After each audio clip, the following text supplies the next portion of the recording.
Առողջապահության ոլորտի փորձագետը այս տարվա սկզբից քաղաքացիներից ահազանգեր է ստանում, թե իբր շտապօգնությունն է որոշում, որ բժշկական հաստատություն պետք է տանի հիվանդին, առանց հաշվի առնելու հիվանդի ցանկությունը։ Օրինակ, եթե հիվանդը նախկինում սրտի վիրահատություն է տարել, շտապօգնություն է կանչել ու անհրաժեշտություն է առաջանում հիվանդանոց տեղափոխել, հիվանդը պետք է շտապօգնությանը առնվազն 10,000 դրամ վճարի, որպեսզի իր ընտրած բժշկական կենտրոն կամ իր բժշկի մոտ տանեն։ Ինչ են անում, տանում են տվյալ բժշկական կենտրոնը, այնտեղից 10,000 դրամ հիվանդից գանձում են, բայց նաև շարունակում է պետությունը այդ կանչի համար վճարել, կրկնակի վճարում է ստացվում, մեկը պետության կողմից, մյուսը հիվանդի կողմից, որը բերում է հիվանդների մեծ դժգոհությունը։ Խնդիրն այն է, որ նախկինում ըստ շտապօգնության ծառայության մատուցման չափորոշիչի, շտապօգնության ծառայությունը եղել է անվճար եւ հիվանդների տեղափոխումները կատարվել է հետեւյալ սկզբունքով. եթե ընդհանուր պրոֆիլի հիվանդներ են եւ չկա խիստ մասնագիտական բժշկական օգնության եւ սպասարկման կարիք,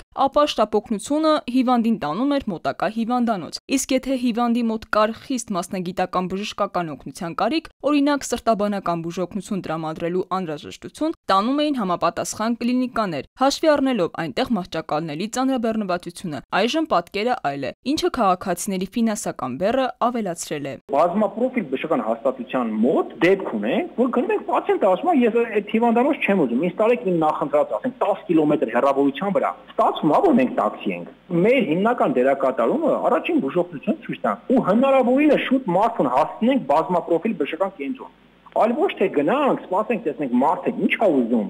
ու լսենք իր ցանկությունները ու իր ցանկությամբ իր ուզած տեղը տանենք։ Առողջապահության ոլորտի փորձագետի պնդմամբ այս փոփոխությունը իրականացվել է Երևանի շտաբ բուժօգնություն ՓԲ տնօրենի կողմից։ Նա գրություններ է ուղարկել համապատասխան հանձնարարականներով, որ հիվանդներին տանեն քաղաքապետարանի ու առողջապահության նախարարության ենթակայության տակ գտնվող բժշկական կենտրոններ։ Այսպիսով նախապատվությունը տալով հենց իրենց նախընտրած բժշկական կենտրոններին ու դուրս թողնելով մնացածներին։ Գնարիկ Պետրոսյան, ժամը լրատվական։